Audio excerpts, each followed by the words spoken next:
Hello students, today we will discuss a two-dimensional array in C programming language. So to understand this, we'll take one example of matrix. Okay, now this is the matrix of 2 cross 2 size, right? Two rows are there, two columns are there. Now from the values of the matrix, if we want to represent any number like 23 or any other number, right? Then we require row number as well as column number to identify that particular number from the matrix. Okay, so when this kind of structure is used to store the data, right, then there should be a construct in programming language so that we can use this kind of structure. Okay, so this is possible in C programming language using the two-dimensional array. Okay, so now if this is the 2 cross 2 matrix, right, then this is the first column, this is the second column, this is the first row, this is the second row. Okay, so 23 would get stored in 0 0. Here it is representing matrix 0 0. First dimension is 0, second dimension is 0, right? So here the first dimension is representing the row number and this is representing the column number.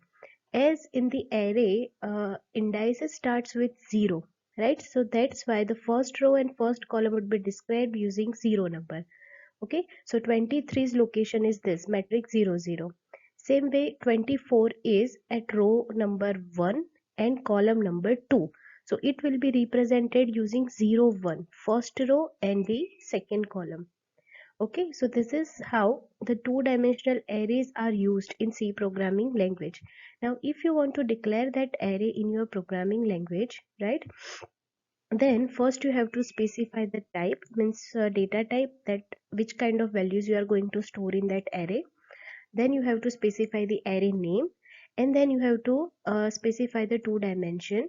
First will represent the row size and second is representing the column size. Okay, now here is the example. Suppose you have declared array a of integer type and the row size is 3 and column size is 3. Okay, so here in this array the total elements are 3 cross 3 9. That means there are 3 rows, right, and each row is taking 3 elements, so total elements are 9. Okay, now if you want to store 9 integer elements, then obviously you will require 18 bytes if each integer takes 2 bytes. Now we'll see that how the elements are represented for the two-dimensional array. So this is column 0, column 1, column 2. Okay, so there are 3 columns. Indices are 0, 1, 2. And these are the rows, row 0, row 1 and row 2. Okay, and these are the elements. This is the first element of the array A0, 0. 0, the first 0 is the row number, second is the column. Okay, same way A01, A02. 1 is the column number here, 2 is the column number. And as these elements are in the first row, so the first first dimension is 0. Okay, same way in the next element is A10, means the second row and the first column. Second row and second column, like this. Okay, so this is how the elements are represented. Okay, now we'll see the memory allocation for this two-dimensional array. So A array is given of 3 cross 3 size, right? And here the values are given in the curly braces. Okay. So this first curly brace is representing the values of the first row. The second curly brace will represent the values for the second row, and the third one is for the third row. Okay, so this value can be represented this way as in the form of the matrix. Okay, so now how the memory will be allocated to this array A. Okay, so as we know that this is the 0 number column, this is 1 number column, this is second number column. Same way this is 0 number row, 1 number row and 2 number row. Okay, so this 23 will be represented using A00. So this A00 is 23. Okay, same way this 31 is the row number 1 and column number 2. Okay, so A12 is 31. So all these values will be stored like this. Okay, Now, to assign the memory to these elements, right, there are two ways. First is the row major order. Okay, so in the row major order, what happens? Memory addresses will be allocated row wise. Means first all the addresses are assigned to all the elements of the row, one row, right? And after that, it will come to the next row and allocates the addresses. Now you can see here, first element, matlab first element of the first row, so address is 200. This 200 is the base address from where the actually memory location starts. Okay, so the next location is of the element A01. Okay, then the 204 is the address of the third element of the first row, right? And after completion of this first row, now there is a turn for the second row. So now 206, the next address is of the A10, means second row and the first column. Okay, then A11, A12, A20, A21, A22. So these are the 9 elements of the array A. These are the values and these are the addresses. Okay, now we know that the primary memory is a one dimensional array. Okay, so your primary memory would be like this. So this is the place for A00, this is the place for A01, this is the place for A02, right? And these are the addresses accordingly. Okay, so first all the row for three elements of the first row, then three elements of the second row, and then three elements of the third row. The row will be represented using 0, 1 and 2, right? And these are the column numbers 0, 1, 2. So for the first row 0, 1, 2, 3 columns. For the second row 0, 1, 2, 3 columns, like this. Okay, now the next type of memory allocation is the column major order. Okay, so if we take these same values like this A33, and these are the 9 values that we want to assign in the A array. Okay, so now in the column major order, addresses will be allocated column wise. Means first we have to give all the first we have to give the addresses to all the elements of the first column, like you can see here 200, 202, 204. Okay, then after 206, 208 and 210. So here if we see this memory allocation, then the first element is at A00, but the second element is A10. Okay, so that means column will remain same and the row number will change 0, 1, 2. After completion of the first column, there is a turn for the next column 1 and rows are 0, 1, 2.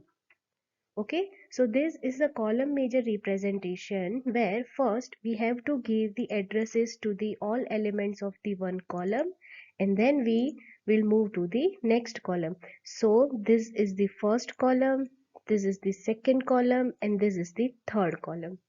Okay, and addresses will be allocated according to that. So this is the column major representation of the two-dimensional array. Okay, so we have seen that how to how memory will be allocated to two-dimensional array. Okay, now there are different ways of initializing the two-dimensional array. So the first one is what?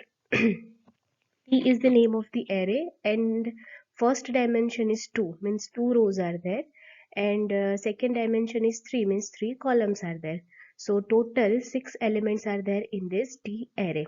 Okay, and to store those 6 elements will require 6 into 2, 12 bytes. Okay, now here are the values given. Total 6 values are given, but which value will store at which location?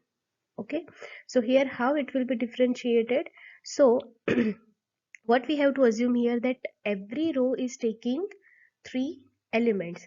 So first these 3 elements will be assigned to the first row, and these 3 elements will be assigned to the next row.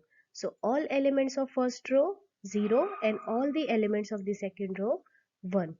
Okay, so this is how you can initialize the two-dimensional array with a certain value. Okay, the next way. Okay, so this is the representation that how the elements will be assigned to this T array. Okay, the same thing can be written here like this also. Uh, here you in the curly braces you are just separating the row values. Okay, these three are the first row value, and these three are the values of the second row. Okay, and every row has three elements, so 0 0 0 1 1 1, total three elements are there for every row. Okay, so this is the one way of initializing the array. Now suppose this is the another format. In the first curly braces, three values are given, and in the second curly brace, three values are given. Okay, but here there is a missing first dimension, so it is allowed. Okay, if the values are initialized row wise, right? Here it is clear that every row is taking 3 bytes. Total there are 3 columns. Okay, so if this kind of values are given, then it is okay if we omit the first dimension at the time of declaration and initialization. Okay, so if array is completely initialized with values, we need not to specify the size of the first dimension. It will be automatically taken as 2 in this case. Okay, now another way, here certain values are given and some values are missing also. So for the first row, two values are given, one is missing, and for the second row, one value is given, two values are missing. Okay, so all the remaining elements will be initialized with 0 by default. Okay, so here from this initialization, the first row first element is 1, the second element of the first row is 1, right? And the second row first element of the second row is 2. Okay, and all the remaining elements are 0. Okay, now another example is if we want to initialize all the elements of the two-dimensional array to 0. Okay, so in this case directly you can write 0. So one value will be initialized with 0 and remaining will be by default initialized with 0. Okay, also you can write like this also, the first row 0, so all the 5 elements of the first row will be 0, all the 5 elements of the second row will be 0, and all the 5 elements of the third row will be 0. Okay, so this is how you can initialize the two-dimensional. Okay, now we'll see that how to assign values to the array elements at runtime. Okay, so in the previous example we have seen that at the time of declaration we are assigning the values to array elements, right? But it is not true for every application. We actually don't know that which values we are going to store or which values for which we want to execute our program. Okay, so it is always good to assign the values at runtime, so we can execute our program for the different values. Okay, so how we can assign the values to two-dimensional array elements at runtime? Okay, so here we have the array of 3 cross 3 size. Okay, so array name is A obviously, and these are the addresses. As this is the integer array, every element will take 2 bytes. Okay, so this 200 and 201 is for the A00, 202 is for A01, like this. Okay, now here we have to observe the values of the I and j. I is the row number and j is the column number. Okay, so now the first element is at the 00 location, right? The values of I and j are 00. The next value would be at the 01, and the next other value would be at 02. Okay, so that means here 0 is the first row number, and 0 1 2, these are the column numbers. Okay, so here when the value of I is 0, means when you talk about the first row, the value of j would get changed from 0 to 2, means we are filling all the three elements of the first row. Okay, so if we write the for loop for this j, so j should start with 0 less than 3, so 3 will not get included, it will execute up to 2. Okay, and it will be incremented by 1, we can see here, right? And we are using scanf function to take the value from the user. Okay, so here is the whatever value user enters, that should be stored in this aij. Okay, now the pattern that we observed here is true for all other elements. Like after the completion of the first row, now there is the next row which is described by row number 1, and again the J loop will execute from 0 to 2. And for the next row with number 2, the J loop again will execute from 0 to. Okay, so this for loop, inner for loop J, right, this executes every time a row number changes.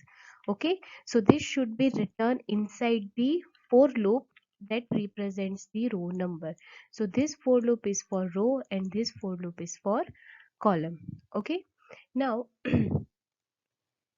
if we see the execution, right, that how this for loop executes, then I is equal to 0, I less than 3, right, so this condition is true, and j is equal to 0, j less than 3, this condition is also true. So user has to enter one value, right, and that integer value entered by the user will get stored in 0 0. A of 0 0 means here the first value will get stored here. Okay, now the value of j would get incremented, so now it is 1. Okay, 1 is less than 3, condition is also true.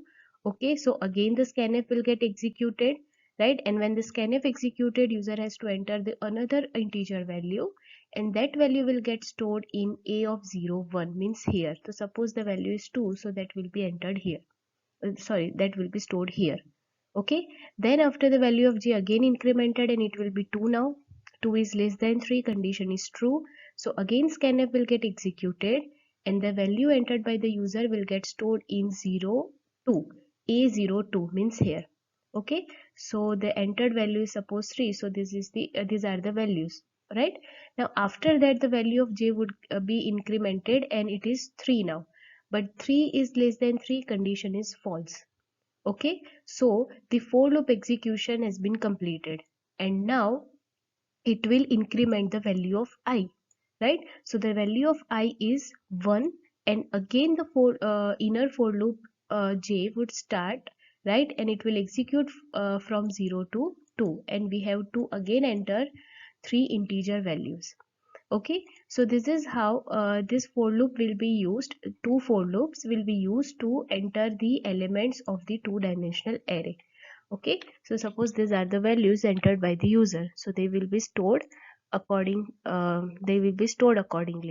Okay, now if we want to print the values of the two-dimensional array, okay, so obviously if I want to print 23, we require the row number as well as column number. Okay, so the same for loop can be used here. Okay, and we can use the printf statement to print all the 9 elements.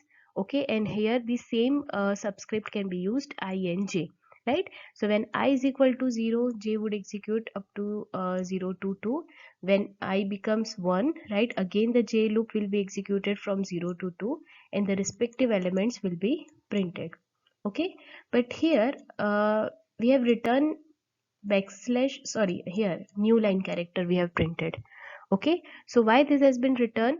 Because when I is equal to 0, when we talk about the first row, j would be executed and print 3 elements. Okay, but after printing those 3 elements, we want that the next row element should be at the next line. So after completion of this inner for loop, we have written here backslash n. Okay, so before incrementing the value of I, right, it will go, your output cursor will go to the new line. Okay, so for the next row elements, it will be printed in the new line. Okay, so this is how you can print the two-dimensional array, right. Now we'll see one application. In the mathematics, you had studied the concept of the matrix and how to find the transpose of a matrix. Okay, so that we can implement using the two-dimensional array concept, right. So here the array is given matrix A of 3 cross 3 size, and these are the values of the matrix. Okay, now transpose is what? If you want to find the transpose of a matrix, we have to switch the rows with the columns. Okay, that means this 20 25 30, which are the which are the values of the first row. Okay, they would become the elements of the first column in the transposed version. Okay, so if we implement this kind of transpose operation, then this would be the resultant matrix.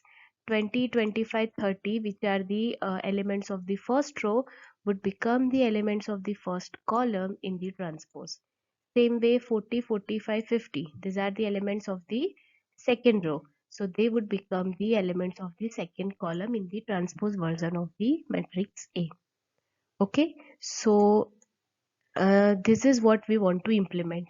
If we have been given any matrix, right, then we want to find the transpose, right?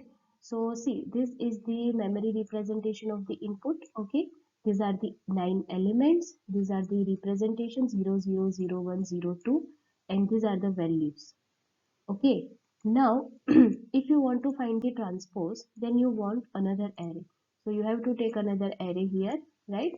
And now this A00 should get stored in A00 in the resultant matrix. So that would be fine. Okay, but this 25, which is stored at 0, 1 location, right? It should be stored in 1, 0. This particular location is 1, 0. Okay, so these are the new locations for every array element. So A00 would get assigned to A00, A01 would get assigned to A10, and A02 would get assigned to A20. Okay, so this is how you can find out the transpose of a matrix. Okay, now we'll see the flowchart for this. Okay, so generally when we are talking about implementing any program, then first we should always draw the flowchart. So flowchart will give you the sequence, right, in which you can implement your program. Okay, where to take the input, where the logic should be implemented, where to print the output. So this thing would get clear if you draw the flowchart for the application. Okay, so we'll start our flowchart. The start symbol. Okay, now in this program, our input would be what? It would be 3 cross 3 matrix, right? And suppose we have given the name A to that, right? So A is our input. Okay, so A33, we have read all the elements of the matrix A. Okay, now if I is equal to 0, sorry, we have to initialize the 0 to the I, which represents the row number. Okay, so I is equal to 0. Now next is the condition. Okay, if I is less than 3 or not, right? If I is greater than or equal to 3, right, that means we have reached to the last row, right? And if this condition is not true, that means we have reached to the last row. So we have to display the matrix. AT is the transposed matrix. So we will display it and stop our program's execution. Okay. So if this condition is false, that means I is greater than equal to 3 and we have reached to the last row. So we have to display the transpose matrix and stop the execution. Okay, but if this condition is true, that means right now I is not equal to 3 or 2, right? We have just talked about the first, second or the third row. Okay, so if this condition is true, then we will assign the value 0 to the j, means now we'll talk about the first column. Okay, and again we'll check whether all the columns has been checked or not. Okay, now if j is less than 3, that means now we talk about the any column, right, which is not the last column. Okay, and if this is also true, then what we need to do, a of ji should get stored in the a of ij, because in the previous slide we have seen that 1 0 should be stored in 0 1 like this. Okay, so here we have to just swap the indices, right? Now after doing this assignment, we have to increment the value of j, right? And again if it is less than 3, then we have to do the assignment, right? But if it is not less than 3, means if it is greater than equal to 3, means we have reached to the last column. So if all the elements of the first row has been processed, then we have to increment the value of I. So that means we are going to the next row, right? and then again do the same procedure. Okay, so this is how this program should be implemented, right? Now we'll see the implementation of this application step by step. So the first thing is the declaration. Okay, so here we have to declare two matrices of 3 cross 3 size. The A matrix is input and AT is the output. Okay, so that means in the AT matrix we have to store the transpose of matrix A, right? So that's why two matrices have been declared. Okay, and now these two variables is for keeping the counters in the loop. Okay, now when you are declaring these two arrays, so this is the memory representation. This is for input array A and this is for output array AT. Okay, so elements are there, addresses are assigned to every element. You can see that the memory that is allocated to A is starting from 200 and every element is taking 2 bytes, so the next address is 202, then 204, like this. Okay, and the base address of 80 for the 80 array is 225 and every element is taking 2 bytes, so 227, 229, like this, right? And these are the spaces where you can store the values of these two matrices. Okay, so here for the array A we have to take the input from the user. Okay, and this AT is an output array, so here we have to calculate or apply logic to A, right? And those values will be stored in this AT array. Okay, so A is the input and AT is the output, right? Now the next is we have completed the declaration. So now the next task is to take the element values for input array, right? So our input array is A, right? So here we have taken two for loops, right? As this is a two-dimensional array, we have to use two for loops to enter the value for the array A. Okay, so this outer for loop is for the rows and the inner for loop is for the columns. Okay, and scanf will be executed inside the inner for loop, so this particular scanf will execute it 3 cross 3 9 times. Okay, so when the first iteration happens, the value of I and j is 0 0.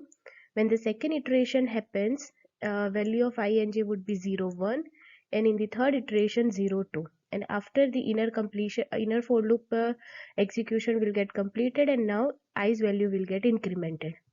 Okay, so when you are executing this kind of code, right, so in the output you can see that here it is written enter the matrix A, so that message will be printed, and then after you have to enter 9 values. Okay, but here actually while entering the value we cannot find that where actually the value will get stored. We don't know the element name, that suppose I have entered this 40, so 40 will be stored at what location. Okay, so that is unknown to us when we are entering the values like this. Okay, so one of the solution is what, before scanning the value you can print a message like enter element value, and here you can write a percentage d, and at the place of this percentage d value of I and j will be printed.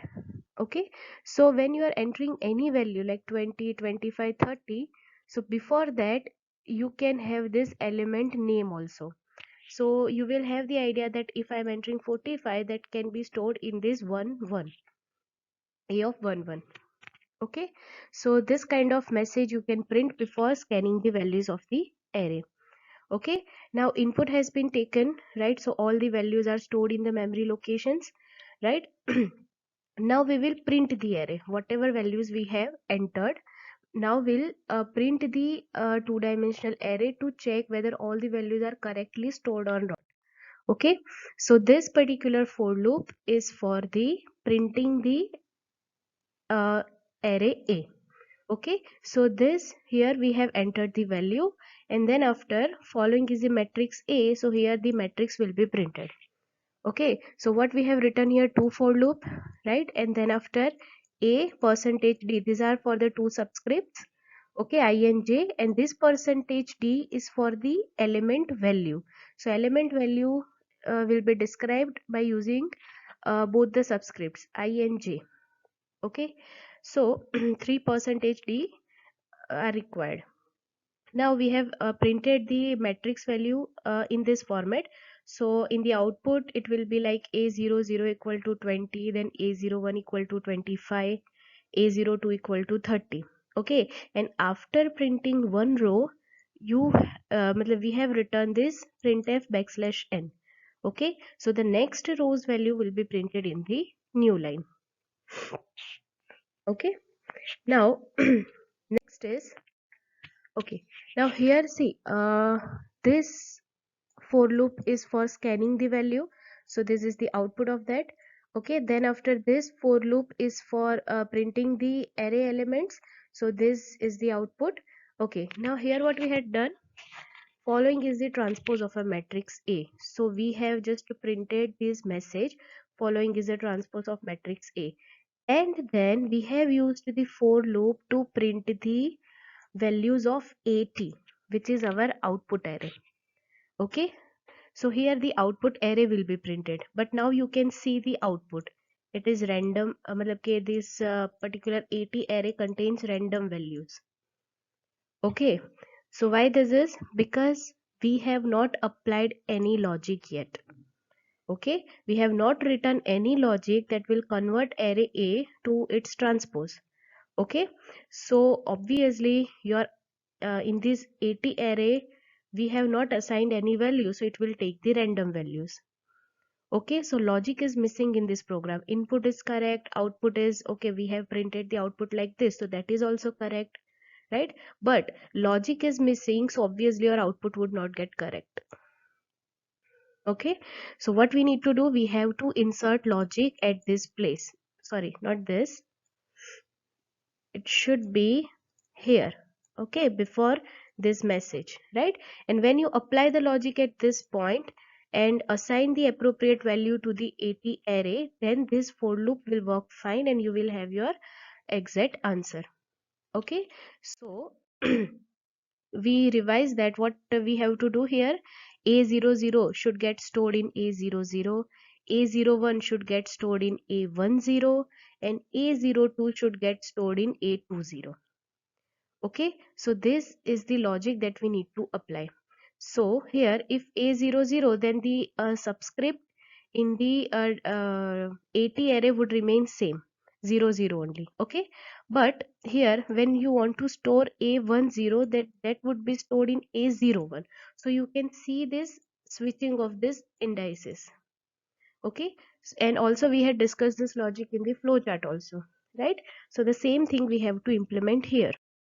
So this is the complete program. Okay, this is for input, this is for printing the input. Okay, then after this is for, this for loop is for the output, and this is the logic. Okay, so in the logic simply we have to take the values, element values of A using the ji subscript, and it should get stored in AT of ij. Okay, so this is the logic how we can find out the transpose of a matrix. Okay, so this would be the output. First enter the value, print the input array. Okay, then following is the transpose of matrix A. This is the message before output. Okay, and this is the output array.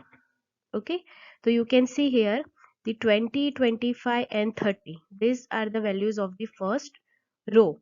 Okay, but in the output it would become the values of the first column. A00, 10, 20 means first column, and the values will get updated. Okay, so this is the output. Okay, now a two-dimensional array we had discussed. Now there is a turn of the multi-dimensional array. Okay, so multi-dimensional array means what? You can have more than one subscripts, right? You can have more than one dimension. So two dimensions are there, right? But if you have more than two dimension, then it will be called multi-dimensional arrays. Okay, in the C language you can have there is no limit on the dimensions. Okay, so suppose we have declared one survey array of 3 dimension, 2, 3 and 4. Okay, so it's a 3-dimensional array declared to store 24 integer elements.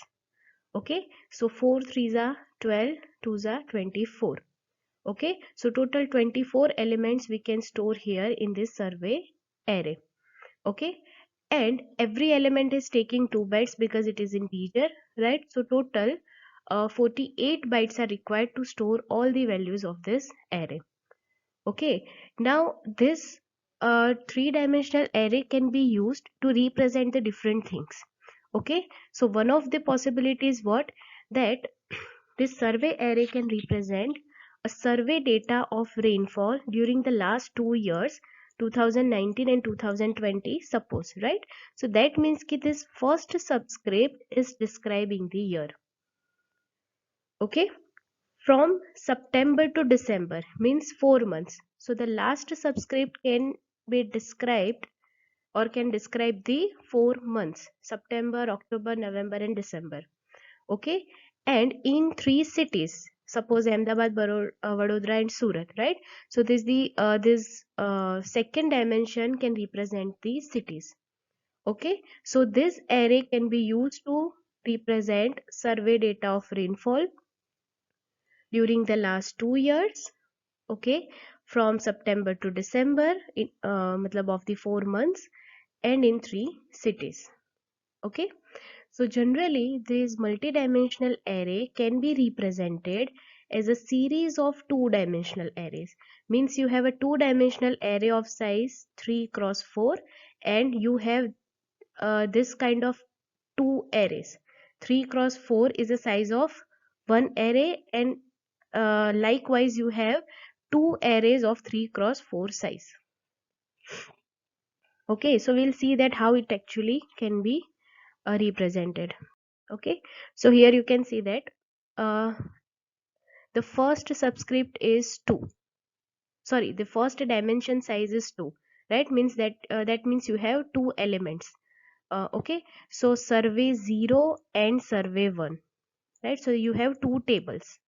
Okay, now each table is of the size 3 cross 4, right? Matlab 4 columns and 3 rows. So you can see that for both the tables we have 4 columns and 3 rows. Okay, and this table can be represented like in the two-dimensional array.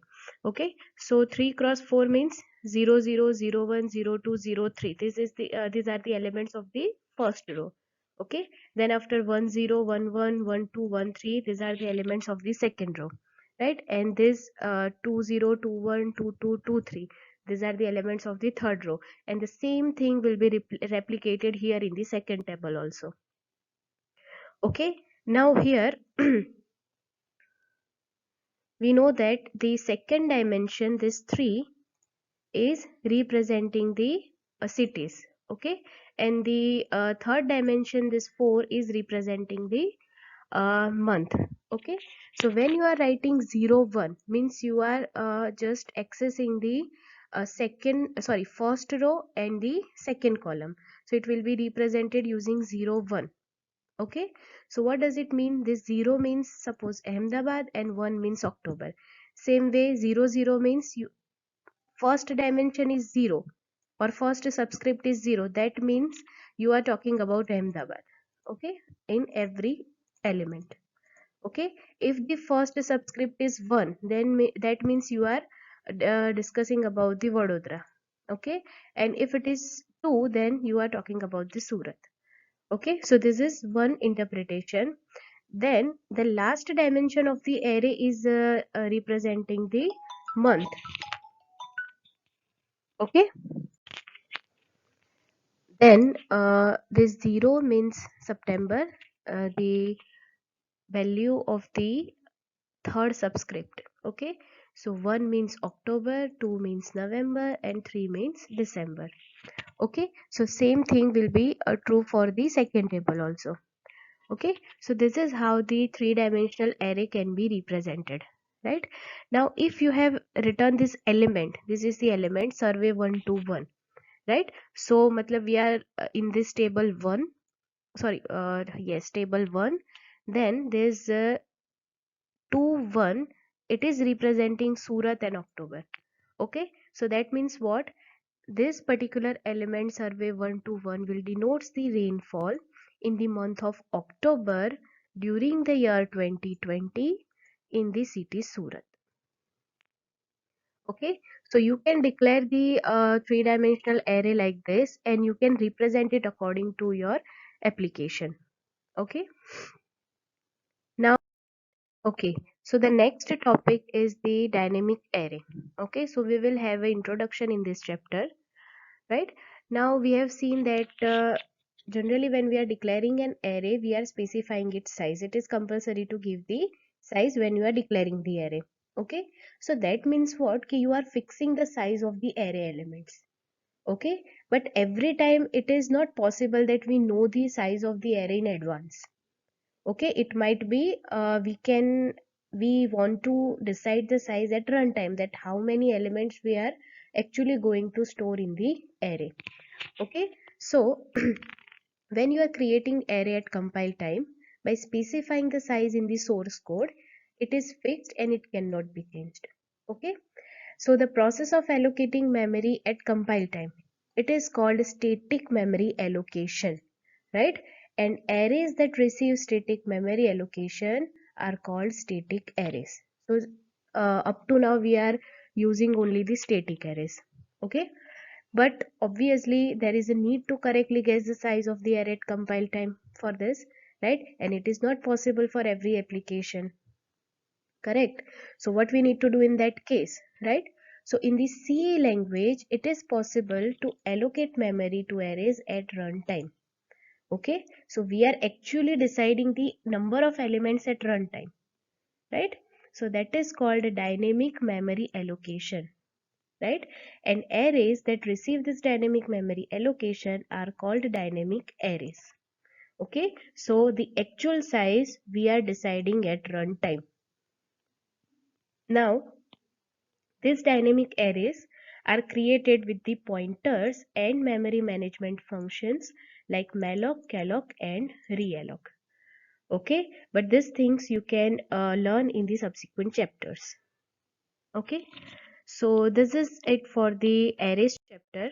Okay, we have seen the one dimensional array, its declaration, how to initialize, how to declare, how to give the input at compile time and at runtime. Okay, then after two-dimensional array, different ways of initializing the two-dimensional arrays, right? How to take the input, how to print the array elements, right? And then we have a brief introduction about the dynamic array and multidimensional array. Thank you.